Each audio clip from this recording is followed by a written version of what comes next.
Tonight's top story, it's Veterans Day. So I want to start tonight by saying thank you to all of our veterans and our service men and women. We obviously cannot thank you enough for all that you have done and do for us. And I want to give a special shout out to my grandpa down in Wappa tonight who served in the Navy in World War II. So thank you, Gramps. Good evening and welcome to 630 Point of View. I'm Chris Berg. As always, thanks so much for joining us. Men and women have put their lives on the line so that you and I can enjoy and experience freedom right here in America. And when some of these men and women come home from the horrendous theater of war, they end up homeless, believe it or not. The term homeless veteran, in my opinion, should never ever again be part of our vocabulary. And the truth is, there are homeless vets right here in our community.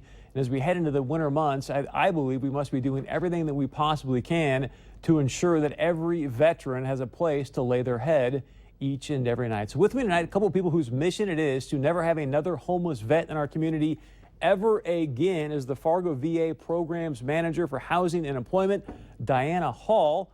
Also, the director of the Fargo Moorhead Homeless Coalition, Lori Baker. To both of you, thanks so much for being here. I really appreciate it. Thank you for your service. Thank you. Thank you for having us. Appreciate that. So, you hear this, and I think people in our community, we have so much love and appreciation for our vets, and you hear that, hey, a man or a woman has gone over to serve us, put their lives on the line, they come home and don't have a place to lay their head. It's hard for us to fathom how pervasive a problem is this in our community. Well, it's historically been a very significant problem in North Dakota. Lori and I, before the show, were talking about some of those numbers, and when we first started looking at developing a 5-year plan to end homelessness, veteran homelessness in North Dakota, the percentage of the homeless population here ranged anywhere from 33 to 39% of those who were homeless were veterans. Wow. More than double the national average. Mm-hmm. Really? Yes, yes.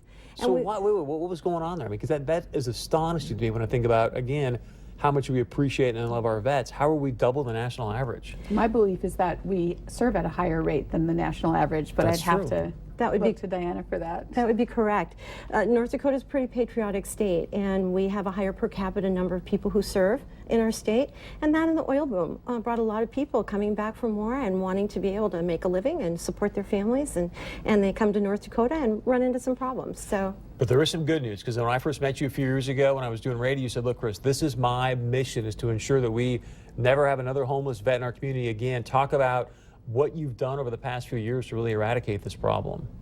Well, it's been a really exciting time of growth for us. So when I first came to the VA, we had 3 outreach workers and a state to cover, and a lot of homeless veterans.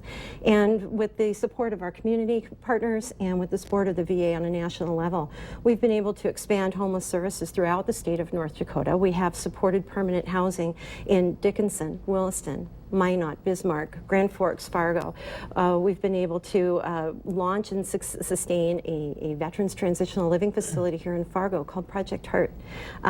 We've really done quite well in our permanent housing. And provided services to veterans' families too through there's a wonderful program that's been really helping out those vets' families as well. Correct. The State Homeless Coalition was the recipient of a grant called this Supportive Services for Veterans and Their Families grant from the VA. And they're able to deploy that funding throughout the state through Salvation Army. Initially was a sub-grantee, and now it's the community action programs. And so we've really had an incredible 5-year run at really establishing comprehensive programs and really having some really better results than even I thought we would have. Mm-hmm. It was quite a challenge taking this on. I was going to say, you're being humble right now because you've got it down very close to almost zero, correct? We've done very well. Still, she's being humble about it. I can tell you the numbers we've had vetted are that during the course of our 5-year plan to end veteran homelessness, here in North Dakota we have housed 650 unique individual veterans and their families into permanent housing. Just 150 of those so far this calendar year.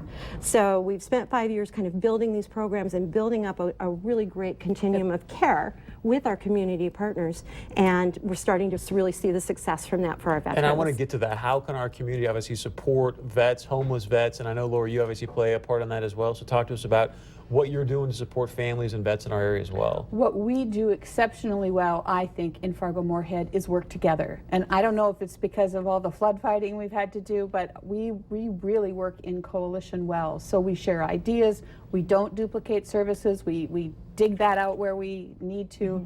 And I just, everybody comes to the table. Everybody comes to the table repeatedly. And then I think we are real creative.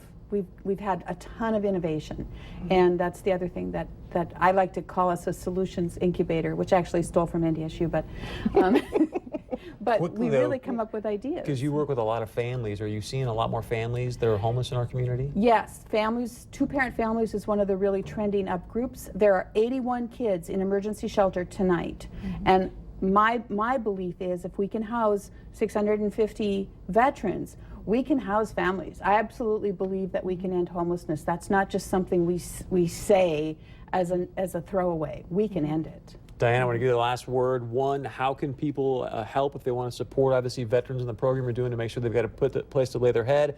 And I know I can't really preempt this, but I'm hearing you've got some big news you're going to announce maybe sometime in the future. I don't want you to tell it to us because I know you can't, but there's some good news coming, yes? Well, yeah, we have a bunch of good news coming, actually. We have a couple of things coming up. I'm hopeful we're hopeful to make some announcements soon that we may be able to start expanding our programs onto tribal land, which would be a very, very exciting process for us. And we're just really excited about being able to find so many veterans and put them into permanent housing. I'll tell you what, last month, we went up to Grand Forks, and a team and we walked through Grand Forks downtown, up and down the river. We found 22 homeless individuals, but we couldn't find a single homeless veteran. And we were pretty excited about that. Good work. So we're seeing some progress. The mission is not accomplished yet. I just really want to emphasize that.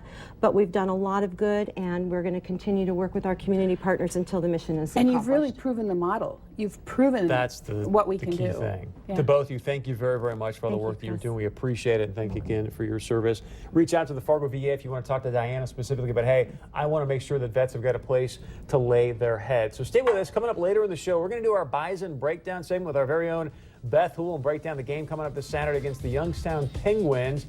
But coming up next, I want you to be sure and stay tuned for this. A 5-year sex slave survivor is going to share her story. We've got a big event coming up in town tomorrow night about sexual exploitation and human trafficking. We'll tell you more about that right after this. As always, share your thoughts about if you've got some great veteran stories, someone in your family served. Join our conversation. Very easy to do. Go to our Facebook page, email us, call us. We'll be right back.